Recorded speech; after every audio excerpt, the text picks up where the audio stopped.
तो सबसे पहले हम लोग स्टार्ट करते हैं चेन्नई सुपर किंग्स से। वन ऑफ दोज टीम्स जिसका मेरे ओपिनियन में काफी अच्छा ऑक्शन गया था, और उसी ऑर्डर को हम लोग ट्रेडिशन में रखेंगे।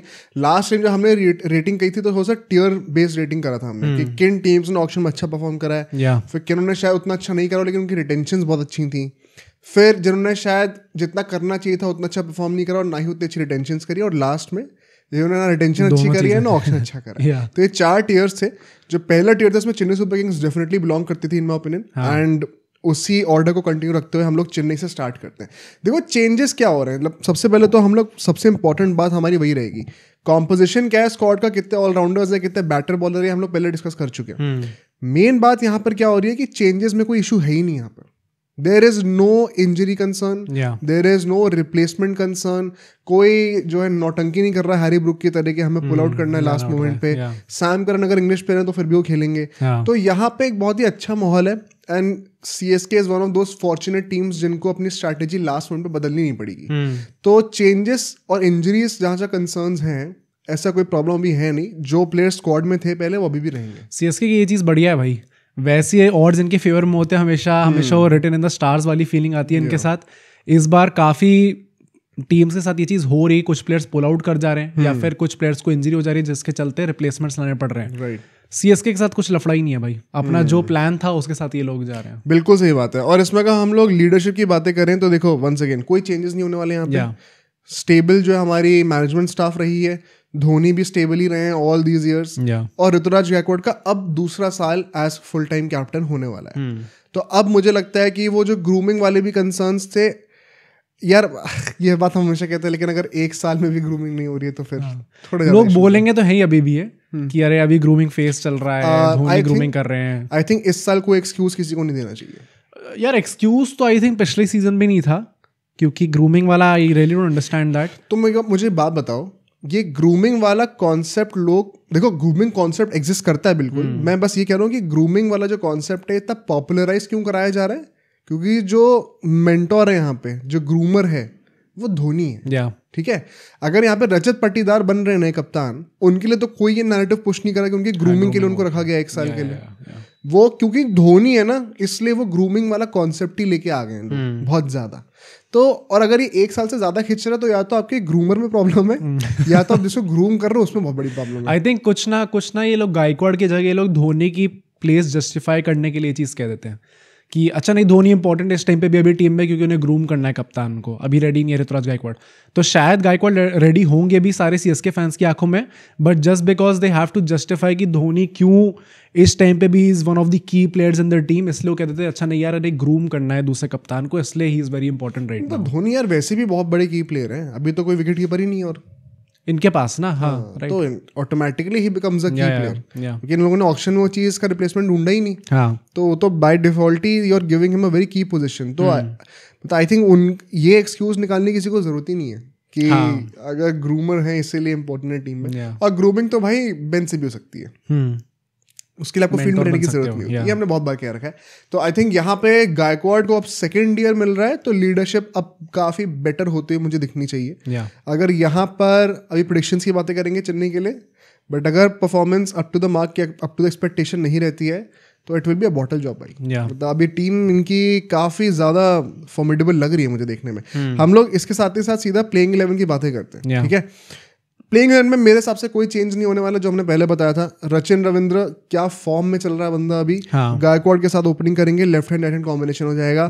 राहुल त्रिपाठी, शिवम दुबे, दीपक हुडा, ये 3 हमारे मिडिल ऑर्डर में आ सकते हैं। मैं अभी जो भी प्लेइंग 11 बनाऊंगा बाय द वे, वो मैं ये मान के बना रहा हूँ कि पहले बैटिंग कर रही है। टॉस जीत के टॉस हार के पहले बैटिंग हो रही है, तो नंबर 8 तक इम्पैक्ट प्लेयर को इंक्लूड करके कम से कम 8 बैटिंग ऑप्शन होने चाहिए।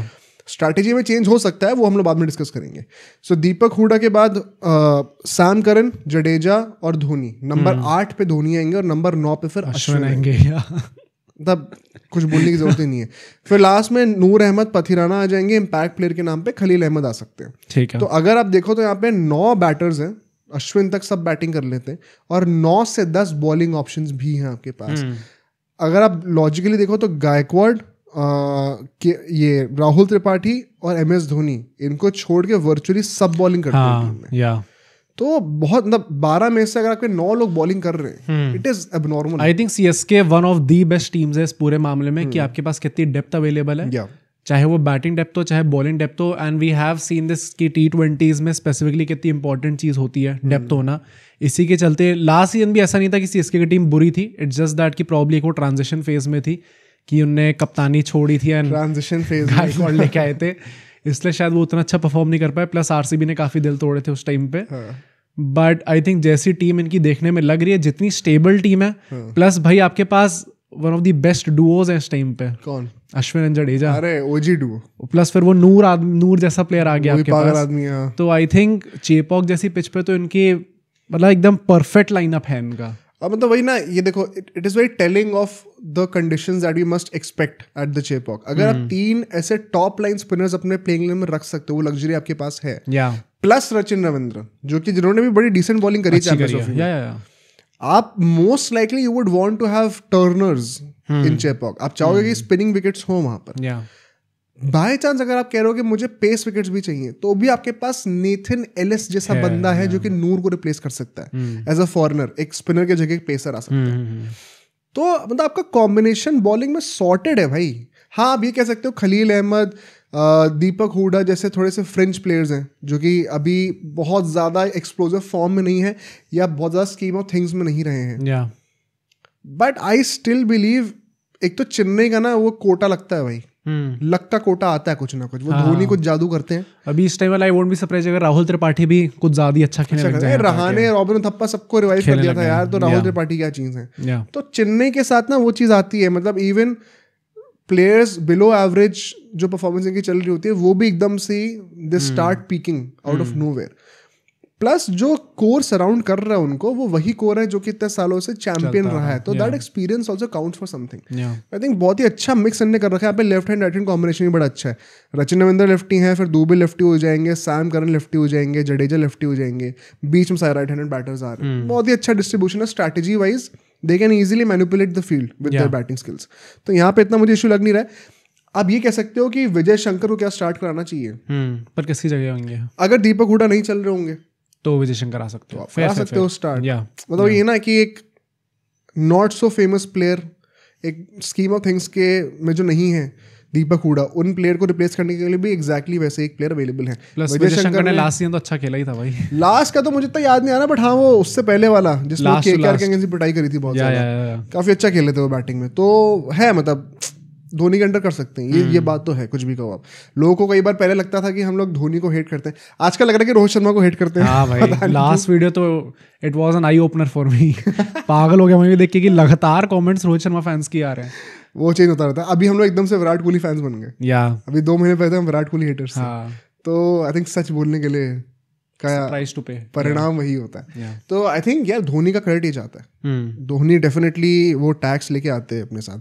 अगर मैं इसमें ये बात भी करूं कि इनका बैटिंग स्ट्रैटेजी क्या होनी चाहिए, यार मैं 2023 में ये लोग जीते थे, but I was a bit disappointed to see, and last year भी मोर सो, कि पता चेन्नई के पास वो रिसोर्सेज हैं ऑन पेपर कि ये केकेआर एसआरएच वाला टेम्पलेट रेप्लिकेट कर सकते हैं। आपके पास नंबर 8 नंबर 9 तक बैटिंग डेप्थ है, आपके पास 9-10 बॉलिंग ऑप्शंस हैं, आपके पास घर पे वो लग्जरी है कि चेपॉक में से 2-3 पिचेस एकदम ही उल्टा बिहेव करती हैं। एक एक्सट्रीम स्पिन कंडीशन, एक एक्सट्रीम पेस कंडीशन, जहाँ पे 200 भी चेज हो रहे थे लास्ट टाइम स्टॉइनिस ने जो करके दिखाया। तो मुझे लगता है कि इनके पास इतना वैरायटी है चूज करने के लिए कि ये एक all out template definitely deploy कर सकते हैं, but for some reason I have not seen them do that. Do you think Dhoni का ये है हमारा इन्फ्लुएंस कि हमें शायद इस पे नहीं जाना टेम्पलेट पे?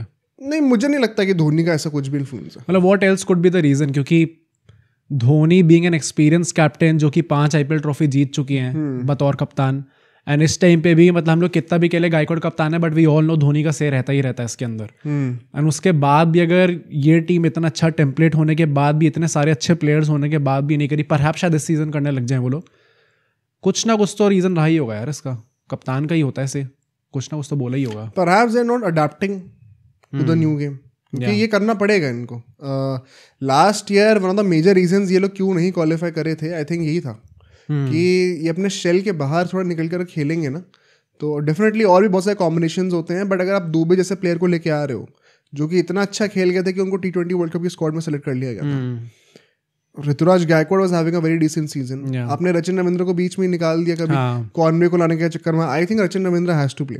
तो एक वो है आप नई स्ट्रैटेजी के साथ नए फेसेस के साथ जाओ. प्लस नंबर 9 तक तो रिलायबल बैट्समैन है भाई आपके पास. तो जाओ ना ऑल आउट. क्या जरूरत है. तो आई थिंक वो चीज मैं सीएसके से देखना चाहता हूँ इस साल. स्ट्रेंथ्स की बातें कर लेते हैं जरा जल्दी से. देखो यहाँ पे बहुत बड़ा इंप्रूवमेंट है पेसर्स और स्पिनर्स के डिपार्टमेंट में. ओवरऑल बॉलिंग में ही there is an elevation for sure. Last year मुझे याद है मैंने पिछले वाले पॉडकास्ट में कहा था कि सिर्फ जडेजा एक इंडियन स्पिनर थे, प्रूवन इंडियन स्पिनर जो कि स्टार्ट कर सकते हैं लाइनअप. अब आप साथ में इस जनरेशन के परहैप्स बेस्ट स्पिनर को लेके आ जाओ, रविचंद्रन अश्विन को.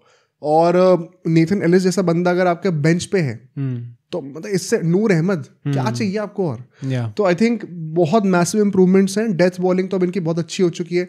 2023 में मुझे याद है जब पथरी राणा इतनी बड़ी डील नहीं बने थे तब डिस्कशन हुआ करते थे कि डेथ बॉलिंग में क्या तुषार देशपांडे जैसे बॉलर्स खेलेंगे. तब वो भी बड़ी चीज नहीं थे. तो मतलब नेथन एलिस भी कर सकते हैं भाई. खलील अहमद का भी थोड़ा तो बैकग्राउंड रहा ही है डेथ में. सो है इनके पास बेसिस कवर्ड हो गए हैं वहाँ पे. बैटिंग डेप्थ बहुत अच्छी है, बॉलिंग डेप्थ बहुत अच्छी है. तो हमने बात करी. बैकअप्स भी बड़े डिसेंट हैं यार इनके. स्पिनर्स की बैकअप्स की बात करो, ऑलराउंडर्स की बैकअप की बात कर लो, इंडियन अनकैप्ड प्लेयर्स की बात कर लो. अंशुल है, नागरकोटी है, ओवर्टन है, मुकेश है, गोपाल है. तो है प्लेयर्स इनके पास. ऐसा नहीं कि कमी है कोई. बेंच पे ये लोग बड़ा सीमलेसली उन फ्रेंच प्लेयर्स को ला के अपने टेम्पलेट मेंटेन कर सकते हैं. ये मुझे सबसे अच्छी चीज़ लगी.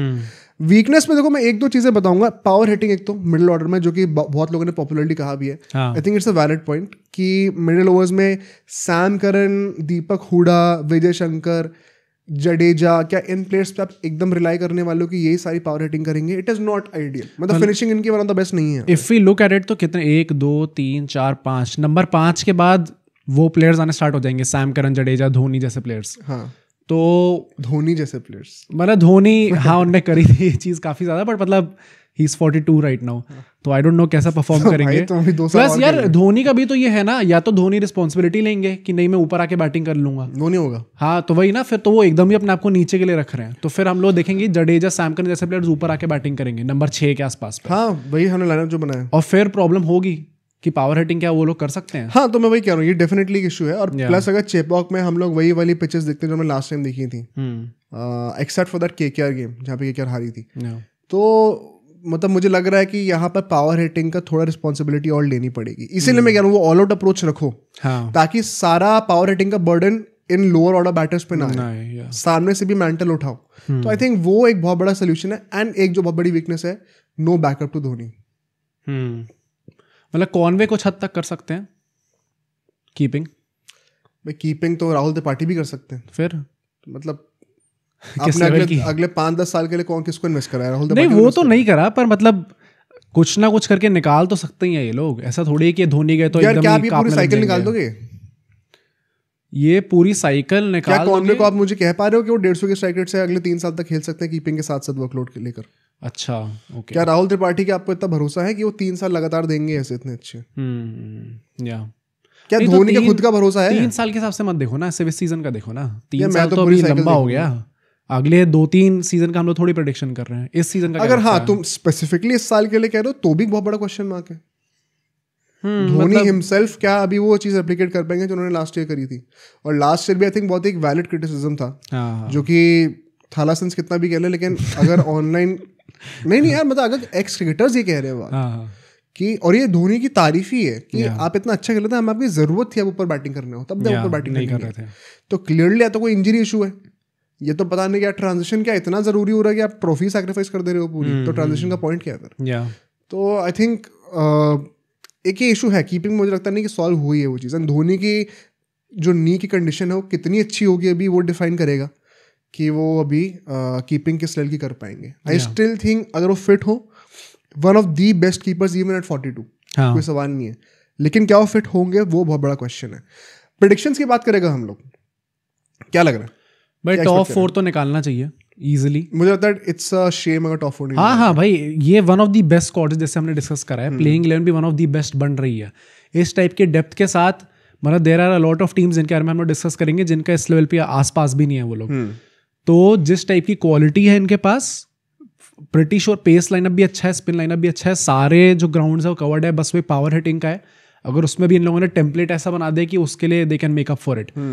तो अगर ये लोग टॉप 4 भी क्वालिफाई नहीं करते तो it will be a shame. जैसे लास्ट सीजन भी मतलब आरसीबी का कायदे से बनता नहीं था टॉप 4 आना, उन्होंने हाँ करना कुछ earned it। हाँ राइट। तो मुझे ये लगता है कि सीएसके का इस बार टॉप 4 तो गारंटीड है, बाकी फिर वहां से कुछ भी हो सकता है। वहां से क्या होगा टॉप 4 से वो हम लोग पॉडकास्ट करने में बातें करेंगे हर टीम के लिए। अभी पहले हम लोग एक इनिशियल थॉट देते हैं। अब सोचो अगर एक क्लिप इतनी बढ़िया थी तो पूरा का पूरा पॉडकास्ट कितना बढ़िया होगा। तो अगर आपको इसी क्लिप का पूरा पॉडकास्ट देखना है तो यहाँ पे क्लिक करिए, और अगर आपको ऐसे ही और क्लिप्स बिंज वॉच करनी है तो यहाँ पे क्लिक करिए।